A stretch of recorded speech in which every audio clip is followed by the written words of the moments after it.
satu butir kurma yang kita makan itu akan menjadi bagian dari gennya kita.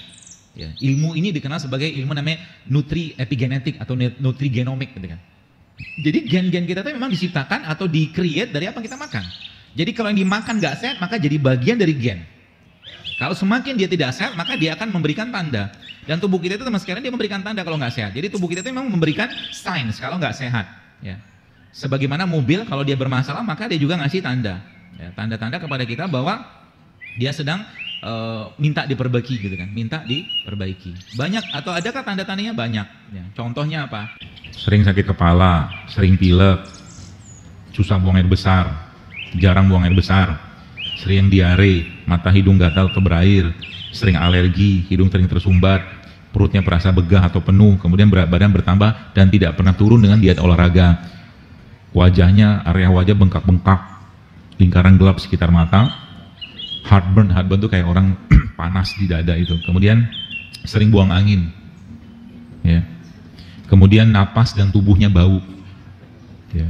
Kemudian nih tiba-tiba ada keinginan makan makanan produk-produk yang mengandung gula, tepung atau bahan-bahan penyedap lainnya. Ada orang yang begitu, banyak kan? Tiba-tiba gitu kan ada yang memanggil, makanlah gorengan, makanlah mie instan gitu kan. Karena gini teman sekalian, sebagaimana alkohol dan narkoba memberikan kecanduan, makanan-makanan nggak sehat juga memberikan memori ke otak kita. Nah, dia memberikan memori, ya seperti itu. Maka itu salah satu tandanya. Kemudian tidur nggak nyenyak, sering gatal badannya, berjerawat atau gangguan kulit yang lain. Kemudian sering mengalami suasana pikiran hati yang buruk atau pikiran berkabut. Itu tanda, salah satu tanda ya, bahwa tubuh kita banyak sampahnya. Atau orang-orang yang cenderung baperan. Apa tanda-tanda orang yang baper? Gampang banget left group WA. Diomongin sedikit, baper. Ini baper, hidup di hutan saja kalau begitu. Ya, gak usah di kalangan manusia, sama jin sekalian hidupnya. Ya. Jadi itu ya. Kemudian sering kesal, frustasi, ya. Kemudian sering banyak bahan-bahan kimia dalam kesehariannya, ya. Kemudian alergi terhadap obat atau hal tertentu, ya seperti itu banyak. Jadi banyak audit itu banyak. Tapi secara umum seperti itu. Jadi mungkin teman-teman mulai lihat. Kalau sekarang, bagaimana cara menilainya? Saya kasih clue yang gampang, seperti ini. Kalau Anda punya mobil mewah, sebuah mobil itu misalkan saja harganya 10 miliar, mobil sport car lah, atau sport car. Maka kalau mobil ini teman sekalian Anda, atau mungkin kita pakai, maka sejatinya mobil ini harus dimasukkan bahan bakar jenisnya Pertamax. Kan gitu. Harus bahan bakar Pertamax, entah 92 atau 98 katalah. Pertanyaannya, kalau dimasukin Pertamax apa yang terjadi? Mobil tadi akan berjalan, akan hidup, masa hidupnya sesuai dengan jangkaan pabriknya. Tapi pertanyaan kalau misalkan yang punya mobil ini iseng, isengnya gimana? Dia masukin premium. Kira-kira nasib mobilnya gimana? Rusak. Spare partnya, onderdilnya semua akan rusak. Yang bawanya pun stres. Karena dikit-dikit rusak. Ya. Mobil mewah. Kalau ditanya, kalau saya tanya dan saya tahu jawabannya atau jawabannya akan teman-teman berikan apa? Mahal mana mobil ini dengan badan kita? Maka saya yakin Anda akan menjawab mahalan badan saya. Betul? Sekarang saya tanya, bahan bakar apa yang kita masukkan dalam badan kita? Saya kasih 3 pilihan. Premium, Pertamax atau oplosan? Jujur aja lah. Sudah tahu sekarang status kesehatannya kayak apa? Yang punya mobil aja kalau mobilnya bermasalah, stres. Sama kayak kita, raganya kita ini akhirnya membuat kolbu, hati, emosi kita juga stres. Karena nggak ada sehat-sehatnya gitu loh. Puasa jarang, makan buah jarang, makan sayur jarang, minum air putih jarang. Ya gimana begitu mau sehat? Pagi, siang, malam nasi goreng. Betul? Nasi goreng sehat nggak? Kok berat begitu mengatakannya? Sekarang tanya, jujur, nasi goreng itu sehat nggak? Kenapa dimakan? Sudah tahu nggak sehat, dimakan namanya apa? Zolim. Ya, kalau bahasa ini apa? Dablek itu kasar lah ya. Zolim ya, biar keren sedikit zolim. Ya. Jadi mari kita, lagi-lagi saya sampaikan, mari kita niatkan hari ini untuk kita mencintai badan kita ini sebagai badan yang sempurna yang Allah berikan. Jangan lagi dizolimi, jangan lagi dimasukin yang nggak benar. Sekarang saya mau tanya, Bapak Ibu mau berubah nggak untuk hidup sehat mulai sekarang? Saya tanya sekali lagi, mau berubah nggak hidup sehat? Allah saksinya.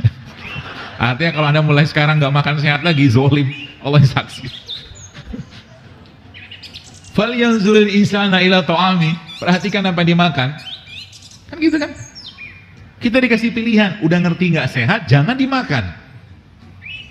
Ya, gitu aja sebenarnya simpel.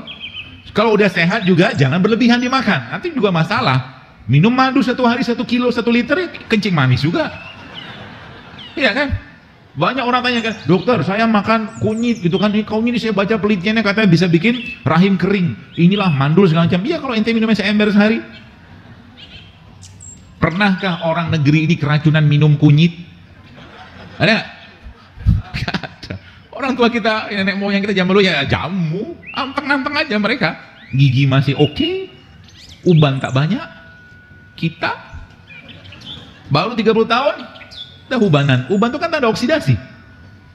Maka Rasulullah SAW ketika beliau meninggal, ubannya kan cuma 3 gitu. Ini baru kuliah semester 1 sudah ubanan. Kebanyakan apa itu? Kerupuk mungkin. Ya, mari kita jadikan. Jadi kalau kita meniatkan yang karena Allah teman sekalian, maka nanti Anda minum madu, minum kunyit, makan apa gitu pahala. Gitu loh. Jangan cuma sekedar untuk apa tren atau lifestyle. Ngapain? Ya Allah, aku minum madu ini ya Allah agar aku bisa beribadah lebih baik kepada Engkau. Pahala. Ya Allah, aku minum atau makan sayur ini ya Allah agar aku bisa lebih banyak sholat malamnya ya Allah. Pahala loh. Dan kita akan sesuai dengan apa yang kita doakan. Ya, dan Allah menciptakan ini semua untuk kita. Ya, untuk kita. Ya, seperti itu. Jadi lihat, kita kembali ke tadi, 365 dibagi 12, maka ketemu 30 hari. Ketemu 30. Maka memang sejatinya, maka mulai sekarang Ramadan tahun depan, tahun ini lah kan, jadikan sebagai momen kita untuk bersih-bersih badan. Gak usah lagi ribet dengan urusan makanan. Masjid-masjid nanti siapin air putih sama buah, cukup. Sama kurma. Ya, kalau ada yang mau kasih takjil atau mungkin makanan, kasih tahu sama dia. Jangan yang berlemak, jangan yang bersantan. Jangan yang pakai minyak. Bisa nggak? Bisa sebenarnya. Kalau kita mau ubah bisa kok. Ya kalau mau. No sirup. Ya jadi kalau mau berbuka sehat datang ke masjid ini misalkan gitu kan bisa. Kita dapat pahala loh. Ya makanya sering-sering sampaikan bagi Anda yang bisnis kuliner, ingat baik-baik pesan saya ini. Jangan sampai orang yang dulunya sehat gara-gara makan produk yang kita buat jadi sakit. Ya.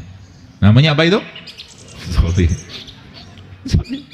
Orang dulu nggak kena diabetes, tiba-tiba makan kita punya produk tiap hari kena diabetes karena tingginya gula. Saya kemarin ada ketemu dengan salah satu artis lah diceritakan kan, saya bilang hati-hati loh Bu, saya bilang Mbak jangan sampai nih produk Mbak ini jadi biang kerok diabetes negeri ini.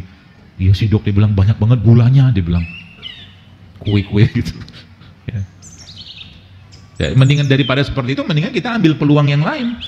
Kita menyiapkan makanan sehat dalam konteks untuk memenuhi hajat kaum muslimin, maka setiap orang makan produk kita dapat pahala. Pahala iktikaf coba, Masya Allah. Minum tangan kanan Pak, jangan tangan kiri. Minum tangan kanan. Ini tangan kanan. Ini tangan kiri. Lupa mungkin, tidak apa-apa, khilaf. Ya. 365 hari selesai, 30 hari, kemudian masuk lagi, ada Allah kasih Syawal. Lihat, ada protokolnya. Allah kasih 6 hari Syawal, puasa. Setelah Syawal selesai, Allah kasih lagi puasa Senin Kamis. Allah kasih lagi puasa Ayyamul Bid dan puasa-puasa sunnah lain. Lihat, ada semacam rules-nya, semacam SOP-nya. Dan lihat, ada 13, 14, 15. Bagi hari ini puasa, kalau nggak salah hari ini masuk Ayyamul Bid nih. 13, 14, 15. Terus Nabi bilang apa? Berbekam pada tanggal 17, 19, atau 21 itu bisa menyembuhkan penyakit. Ada itunya semua, urutannya. Gitu loh. Dan itu dijelaskan dengan sangat sempurna oleh Nabi kita alaihi salatu wassalam. Tinggal ikutin aja. Waktunya tidur, jangan olahraga. Iya kan? Yang olahraga malam, saya pesan sih, lebih baik cari waktu matahari masih terbit kalau mau olahraga. Ya, kalau masih maksa juga olahraga sama istri aja lah. Perjuangan itu boleh saja. Olahraga juga sedekah kan. Ibnu Abbas ketika beliau habis